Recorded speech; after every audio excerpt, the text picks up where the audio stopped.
অনেকদিন পর পুরো ফ্যামিলি একসাথে, গন্তব্য নানার বাড়ি। শৈশবের সেই স্মৃতি, গ্রামের হাওয়া আর একসাথে কাটানো কিছু দারুণ মুহূর্ত। তো শুরু করা যাক আজকের ভিডিও শর্টস নাম্বার 9। আমাদের পেয়ারা বাগান নানার। আসার পরেই আমি, আব্বু আর আমার ছোটো ভাই তিনজন আমরা এই পেয়ারার অভিযানে আসছি। গাছের থেকে একবারে ফ্রেশ পলিথিন দিয়ে মরানো যে পেয়ারাগুলো আছে ওগুলো আমরা হারভেস্ট করে কতদিন পরে আসলাম না আমরা, না হলেও 3 বছর পর। আমি তো 3 বছর পরে আসলাম নাটোর, না হলেও সে আসছি অ্যাডমিশনের মধ্যে। ব্যস্ততা, সময় স্বল্পতা এগুলোর কারণে এরকমভাবে গ্রামে আসা হয় না।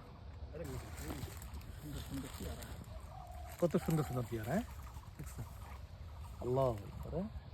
এই পলিথিন তো মোড়ানোর উদ্দেশ্য হলো এগুলা বিভিন্ন রোগ থেকে বাঁচানো যায়। হ্যাঁ, আরও আছে এখানে দেখো, এই ভালো ভালো পেয়ারা, এই দেখো এই এখানে এই বড় বড় ছোট ছোট গাছ, বাট অনেক পরিমাণে পেয়ারা আসছে মাশাআল্লাহ।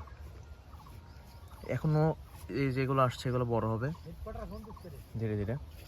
তাহলে আমার রস আনছে মনে হয়, বুঝছো আব্বু? 9:30 বাজে। রসের ভিডিও রস আছে।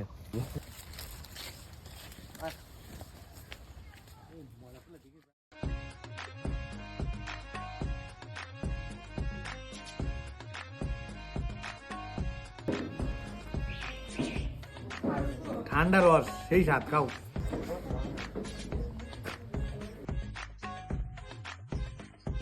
রস আর মুড়ি, দারুণ কম্বিনেশন। বেস্ট একটা কম্বিনেশন। আর সাজের রস, বিকালের রস না সকালের রস। তো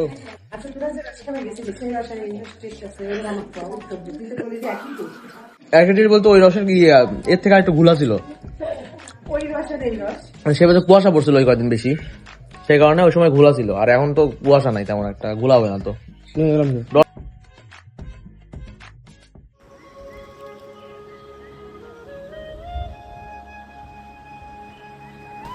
এই নদীর মাঝখানে মানুষ ফসল ফলাচ্ছে। নদী হারিয়ে গেলেও নদীর শুধু রেখাগুলো রয়ে গেছে।